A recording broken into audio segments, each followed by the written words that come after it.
Hello दोस्तों, कैसे हैं आप सब। स्वागत है आपका आपके यूट्यूब चैनल में जिसका नाम है स्टैट्स पाजी। तो दोस्तों, इस वीडियो में हम जानेंगे रेंज के बारे में और स्टैंडर्ड डिविएशन के बारे में। तो क्या आप तैयार हैं? Let's get started.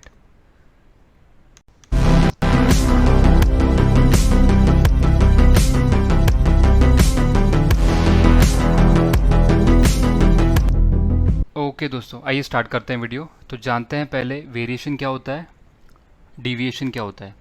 तो दोस्तों, variation is a difference, deviation is also a difference but from a reference value. आइए जानते हैं with the help of some examples.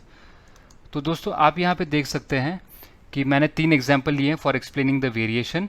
तो जैसे कि पहला एग्जांपल है साइकिल्स का, तो आप यहाँ पे देख सकते हैं दोस्तों कि सारी साइकिल्स ओवरऑल सिमिलर हैं, लेकिन इसमें वेरिएशन है इसके कलर में।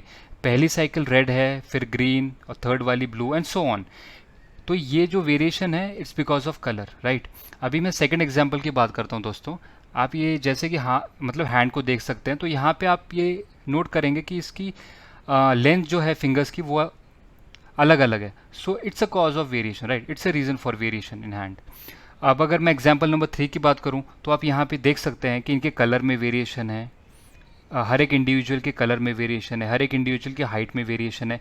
तो दोस्तों, ये जो तीनों एग्जांपल्स हैं, इसके through we are able to explain the variation, but are we able to explain the like magnitude of the variation? No. तो इसका जो मैग्नीट्यूड है या फिर वेरिएशन को क्या हम मेजर कर सकते हैं, ये इस वीडियो में जानेंगे। आइए बात करते हैं अभी डिविएशन के बारे में। तो दोस्तों, इसको भी एक एग्जांपल के थ्रू समझते हैं। तो फॉर एग्जांपल कंसिडर कीजिए एक मार्केट है और आप उस मार्केट में हमेशा लेट्स से संडे को जाते थे। तो ये हो गया आपका रेफरेंस कि आप हमेशा संडे को मार्केट में जाते थे, लेकिन because of ABC reasons let's say you are not able to go to the market on Sunday and you went on let's say in any of the weekdays or let's say Monday or Saturday. Okay, but can you measure the deviation कि कितना हुआ है? No, you can not at the moment, no. लेकिन हमारे पास कुछ measures of variation है with the help of which you और we all can able to measure the variation. Let's understand one by one. So first is range and second is standard deviation. तो आइए सबसे पहले जानते हैं range के बारे में। ओके दोस्तों, आइए जानते हैं रेंज के बारे में। So the range is the difference between the maximum and the minimum value. For example, आप यहाँ देख सकते हैं कि minimum value is 1, maximum value is 100, so the range becomes 100 - 1 99। आइए जानते हैं कुछ और एग्जाम्पल के साथ। तो आप लेट्स से कंसिडर कीजिए कि आपके जो एग्ज़ाम के मार्क्स हैं विच आर आउट ऑफ 100, उसका अपन रेंज निकालते हैं। फॉर एग्जांपल, सबसे पहले इसको स्मॉलेस्ट टू लार्जेस्ट अपन सेट कर देंगे। See friends, it's not mandatory for you to like set the all the values from smallest to largest, but it is for your ease कि आपसे गलती से मिनिमम वैल्यू या मैक्सिमम वैल्यू मिस ना हो जाए और गलत आप वैल्यू ना एंटर कर दें। उसके लिए मैंने स्मॉलेस्ट टू लार्जेस्ट यहाँ पे लिया है। सो यहाँ पे it is very easy traceable that your minimum value is 40 marks, your maximum value is 95 marks, so your range becomes maximum value minus minimum value and it is 95 minus 40 which comes as 55 marks. आइए एक और example के साथ जानते हैं दोस्तों। ये example मैंने लास्ट वीडियो में भी यूज़ किया था दोस्तों, मीन मीडियन मोड के बारे में। इफ़ यू विश आप उसको व्यू कर सकते हैं। ओके, तो यहाँ पे मैंने दोस्तों टाइम लिया है which is required for you to reach to your office from your home. Okay, तो इसकी रेंज निकाल के देखते हैं दोस्तों। सो ये इसकी रेंज को अगर हम देखते हैं तो इसमें मिनिमम वैल्यू कौन सी है दोस्तों? Let's see it's 5, right, and maximum value is 20। So the range is maximum minus minimum, तो इसका आ जाएगा 20 - 5, 15 मिनट्स। लेकिन दोस्तों, आपने एक चीज़ ऑब्जर्व किया होगा कि रेंज में अपन हाईएस्ट वैल्यू और लोएस्ट वैल्यू या फिर मैक्सिमम वैल्यू और मिनिमम वैल्यू को तो कंसिडर कर रहे हैं, इसका तो हमें स्प्रेड पता लग रहा है। लेकिन what about the values which are in between it? 5 और 20 के बीच में जो वैल्यूज़ है उसके स्प्रेड के बारे में क्या, उसका हमें बिल्कुल भी पता नहीं लग पा रहा है। तो ये उसका सबसे बड़ा डिसएडवांटेज है दोस्तों, जहाँ पे हमें मैक्सिमम और मिनिमम वैल्यू का तो स्प्रेड पता लग जाता है, लेकिन जो उसके मिडल जो इंडिविजुअल वैल्यूज वो मैक्सिमम और मिनिमम के बीच में है उसका स्प्रेड नहीं पता लगता है दोस्तों। सो ये सबसे बड़ा ड्रॉबैक है। Hope I am able to clarify. Okay दोस्तों, आइए जानते हैं सबसे इम्पॉर्टेंट और most interesting concept which is known as standard deviation. So basically it's a measure of amount of variation of a set of values. It measures the dispersion of a data set related to its mean. It measures the average scatter around the mean, denoted by sigma. It's a Greek letter. So दोस्तों इसका formula भी एक बार पहले जान लेते हैं, उसके बाद मैं बताता हूँ क्या है ये. So sigma is equals to square root summation x minus x bar का square upon n. Okay, so इसमें जो सिग्मा होता है वो होता है standard deviation. x are the values from 1 to n, means from x1 to xn. x bar is average or mean value, n is the population size, x minus x bar is the deviation from mean. तो दोस्तों सबसे पहले मैं आपको ये बताना चाहता हूँ, simple standard deviation is basically variation. सिर्फ वेरिएशन होता है ये दोस्तों, वेरिएशन का मेजर है. मैंने जो आपको पहले एग्जांपल बताया था हाथ का, उसमें जो उंगलियां होती हैं उनकी जो लेंथ है कम ज़्यादा होती है, ये वेरिएशन है दोस्तों. तो बस इसका ही मेजर है कि वेरिएशन एग्जैक्टली कितना होता है वो हमें बताएगा स्टैंडर्ड डिविएशन, जो कि हमें रेंज भी बताता था. लेकिन रेंज ने हमको क्या बताया, मैक्सिमम और मिनिमम वैल्यू के बीच का वेरिएशन.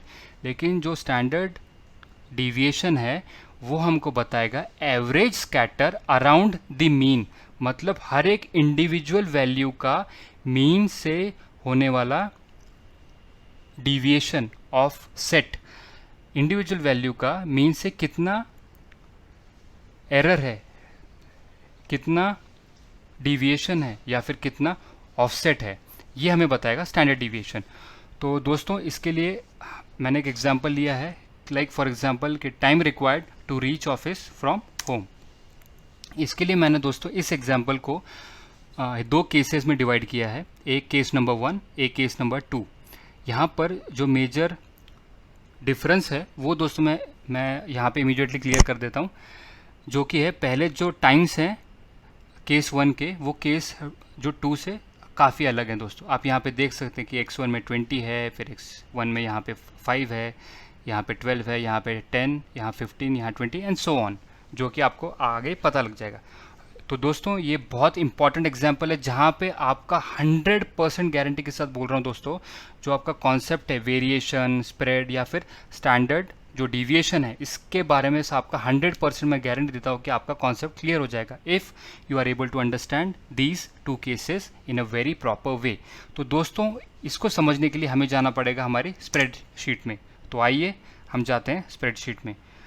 तो मैं जल्दी से ओपन कर लेता हूँ हमारी स्प्रेडशीट. तो दोस्तों हम पहुंच गए हमारी स्प्रेडशीट में. तो आप यहाँ देख सकते हैं दोस्तों मैंने प्रीलिमिनरी प्रिपरेशन करके रखा है दोस्तों, सो जिससे आपका यहाँ पे टाइम बच जाए. ओके, तो आइए स्टार्ट करते हैं. तो सबसे पहले जो हमारी वैल्यूज़ हैं x1, x2, x3, x4, x5, तो यहाँ पे फटाफट हम वीडियोस में वैल्यूज़ को डाल देते हैं. तो जैसे पहली मतलब वैल्यू है 20, फिर है 12, फिर है 15, फिर है 16, फिर है 10.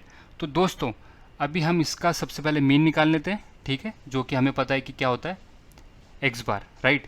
तो उसका फॉर्मूला के लिए क्या लगता है हमको कि सम ऑफ वैल्यूज़ और नंबर ऑफ वैल्यूज़. हमारे पास सम ऑफ वैल्यूज़ आ चुका है, नंबर ऑफ वैल्यूज़ क्या है 1 2 3 4 5, 1 2 3 4 5, हमारे पास 5 वैल्यूज़ है. तो ये हम डाल देते हैं, ठीक है. फॉर्मूला क्या होता है मीन का कि sum of values divided by number of values. तो ये आ गया हमारा मीन. मैं दोस्तों इस जो भी मैं आपको एक्सप्लेन करूंगा यहाँ पे, तो मैं स्प्रेडशीट के थ्रू जो फॉर्मूलाज यूज़ किए जाते हैं मैं वो यूज़ करने वाला हूँ दोस्तों. तो अगर एक्सेल के यूसेज में कुछ प्रॉब्लम है तो फिर आप प्लीज़ मुझे कमेंट करके बताएं इस वीडियो के बाद, तो जिससे कि मैं आपके लिए एक प्रॉपर एक्सेल की एक ट्रेनिंग का एक वीडियो सेशन बना सकता हूँ. ओके, जिसमें मैं सारे फॉर्मूलाज को कवर कर दूंगा कि आपको कैसे यूज़ करना है, बेसिक फॉर्मूलाज. ओके, ठीक है. अभी जानते हैं दोस्तों डिविएशन फ्रॉम मीन. इसका मतलब है कि आपकी इंडिविजुअल वैल्यूज जो हैं आपके मीन से कितना दूर है, वो दोनों के बीच में कितना डिविएशन है या फिर डिफरेंस है. स्पेसिफिकली मैं बात करूँ यहाँ पे वेरिएशन ना बोलते मैं बात करूँगा डिविएशन की, क्योंकि हम रेफरेंस वैल्यू के थ्रू बात कर रहे हैं, जो कि आपको मैंने लास्ट स्लाइड में बताया दोस्तों, राइट. तो अगर मैं रेफरेंस वैल्यू मेरी अभी मीन है तो उसके अगेंस्ट कितना डिविएशन है वो आपको बताएंगे. तो इसका फॉर्मूला होता है दोस्तों, यहाँ पे लिखा हुआ है x I minus x bar. So I is the values from 1 to n, right. तो हमारे पास वैल्यूज है फ्रॉम 1 to 5. तो पहले आ जाएगी x1 माइनस एक्स बार, राइट. लेकिन मैं दोस्तों एक्स बार को फंक्शन 4 लगा रहा हूँ. इसका मतलब ये होता है कि दोस्तों मुझे वन टाइम सारा फॉर्मूला लिंक कर पाऊंगा.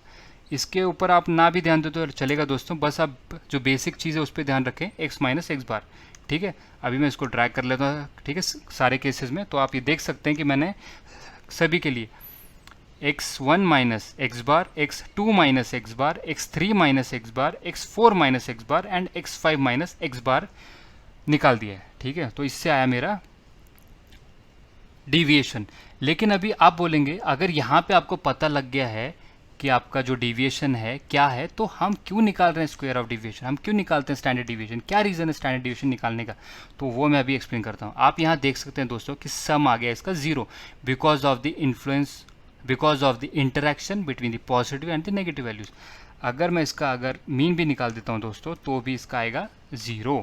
तो इसकी वजह से आप यहाँ पे जो वेरिएशन है उसको कैप्चर नहीं कर पा रहे हैं दोस्तों. यहाँ पे आप उसका मैग्नीट्यूड, उसका मेजर नहीं समझ पा रहे हैं. इसके लिए हम निकालते हैं स्टैंडर्ड डिविएशन, जो होता है square of the deviation from mean. अभी हम करेंगे दोस्तों, ये जो नेगेटिव इन्फ्लुएंस आ रहा है ना, इसका स्क्वायर कर देंगे.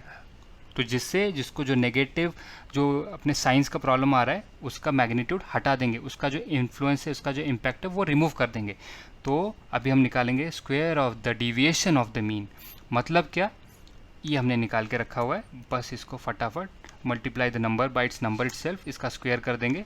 ठीक है, मैं थोड़ा फास्ट कर देता हूँ दोस्तों जिससे कि आपका टाइम बचेगा.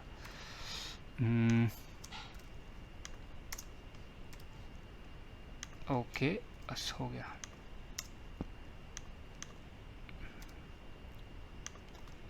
ओके दोस्तों, ये ख़त्म हो गया हमारा. इसके अभी हमने यहाँ पे दोस्तों इसका सम भी निकाल दिया था क्योंकि मैंने इसका फॉर्मूला लगा दिया पहले. तो दोस्तों sum of square of the deviation from mean is 59.2. हमें नंबर ऑफ वैल्यूज पता है. अभी दोस्तों इसका निकालते हैं mean, but of what, mean of square of the deviation from the mean. ये बहुत इंपॉर्टेंट है. अब मैं फिर से रिपीट करता हूँ, mean, overall mean of the square of the deviation from mean. Okay, तो ये निकालता हूँ दोस्तों. अभी देखिए, sum of values divide by number of values, ये आ गया. तो दोस्तों ये जो मैं इसकी बात कर रहा हूँ, सम ऑफ स्क्वायर मतलब sum of square of the deviation of the mean ऊपर आ गया, इसके नीचे हमने इसको डिवाइड किया है नंबर ऑफ वैल्यूज से. So it is mean, right, it's a mean. सो ये आ गया मीन. ओके, अभी मीन के बाद मैं दोस्तों आपको ये फॉर्मूला जो है वो क्या है बताता हूँ. ये फॉर्मूला ये क्लियर है दोस्तों, standard deviation which is square root of the square of mean of the square of the deviation from the mean. आप यहाँ पे देख सकते हैं दोस्तों, x माइनस एक्स बार था, उसकी वैल्यूज निकाली, फिर हमने इसका सम निकाला, आखिर में इसका मीन निकाला. मीन ये वैल्यू है स्क्वायर रूट के अंदर का 11.84. उसके बाद हमने बस स्क्वायर रूट निकाल के ये सिग्मा वैल्यू निकाल दी जो कि आ गई 3.4. तो ओवरऑल इसका मतलब क्या होता है दोस्तों कि ओवरऑल जो भी हमारे पास वैल्यूज़ हैं उसका ओवरऑल जो मीन है जो कि 14.6 है, it is offset by 3.4 standard deviation. मतलब जो 14.6 मिनट जो मीन है उससे हमारी ओवरऑल जो वैल्यूज़ हैं वो 3.5 मिनट से ऑफसेट हैं या फिर उतना उसमें वेरिएशन है. 3.4 मिनट्स का ओवरऑल वेरिएशन है वैल्यूज़ में जब हमने उसको मीन के साथ कंपेयर किया. Hope I am able to clarify. अभी दोस्तों केस जो 2 है उसके बारे में जानते हैं. तो मैंने आपका टाइम बचाने के लिए दोस्तों यहाँ पे ऑलरेडी इसको सॉल्व करके रखा है. सबसे इंपॉर्टेंट चीज़ जो फोकस करने वाली है वो है दोस्तों ये, केस नंबर 2 में जो स्टैंडर्ड डिविएशन है वो ज़्यादा है as compare to case number 1. क्यों? अभी हमें ये तो क्लियर हो गया कि standard deviation is a measure of variation और अ स्प्रेड, राइट. तो इससे हमें ये पता लग गया, लेट्स से न्यूमेरिकली या फिर न्यूमेरिकली, कि standard deviation of case 2 is much more higher as compare to standard deviation of case 1 because उसमें वेरिएशन ज़्यादा है। अभी वेरिएशन जो वैल्यूज़ में है वो कैसे पता लगे वो ज़्यादा है, ये तो क्लियर हो गया भाई। केस नंबर 2 में स्टैंडर्ड डिवीजन ज़्यादा है। अभी मैंने आपके लिए और आसान करने के लिए दोस्तों एक ग्राफ बनाया है जहाँ पे मैंने वैल्यूज़ को in terms of line chart present किया है। जहाँ पे आप ब्लू लाइन है वो केस 1 है, ब्लू लाइन की जो वैल्यूज़ हैं जो ब्लू लाइन की वैल्यूज़ हैं वो केस 1 की है, जो ऑरेंज लाइन है वो वैल्यूज़ बताती हैं केस 2 की। अगर आप यहाँ पे ठीक से देखें विजुअली, ये लाइन यहाँ से आ रही है फिर इमीडिएटली ऊपर जाके नीचे आ गई, बहुत ऊपर गई स्लोली और नीचे आ गई, ये है केस 1 का वेरिएशन। लेकिन अब अगर आप केस 2 की बात करें, जो कि लेमैन के टर्म में बोल रहा हूँ, इसका वेरिएशन देखिए, यहाँ से बहुत लोअर से स्टार्ट हुआ और उसके बाद यहाँ पे आया फिर ऊपर चला गया बहुत, फिर नीचे आ गया फिर ऊपर गया, मतलब वेरिएशन ज़्यादा है। It's clear right. तो ये दोस्तों मैं आपको एक्सप्लेन करना चाहता था। आपको न्यूमेरिकल तो आपने प्रूव कर दिया दोस्तों, कंग्रेचुलेशंस, आप प्रूव कर पाए कि standard deviation of case 2 is greater than standard जो डिविएशन ऑफ केस 1। तो और आप यहाँ विजुअल भी बता पा रहे हैं कि स्टैंडर्ड जो डिविएशन है it is higher because variation in the values of case 2 is higher as compare to case 1। अभी कंक्लूजन के लिए दोस्तों हम जाते हैं हमारी केस नंबर ये प्रेजेंटेशन मोड में जाते हैं और यहाँ पे मैं आपको बताता हूँ दोस्तों कि अभी हम बात करेंगे ओवरऑल कंक्लूजन की। अब दोस्तों आपको कितना क्लियर पिक्चर है, देखो नाउ यू कैन कंक्लूड कि आपका वेरिएशन किस में ज़्यादा है, केस 1 में या केस 2 में, with the help of numerically proved standard deviations. आपने अभी स्टैंडर्ड डिविएशन को दोस्तों कैलकुलेट कर लिया है और with the help of this graph you can also clearly explain visually also that see case number 2 में जो स्टैंडर्ड जो डिविएशन है, जो वेरिएशन है, is very much higher as compare to case number 1। So दोस्तों मैं आशा करता हूँ कि आपको ये वीडियो पसंद आया होगा। आने वाली वीडियोस इससे भी बहुत इंटरेस्टिंग होने वाले हैं दोस्तों, और मैं उन वीडियोस को भी with the help of real life examples explain करूँगा। आशा करता हूँ आपको ये वीडियो बहुत पसंद आया होगा।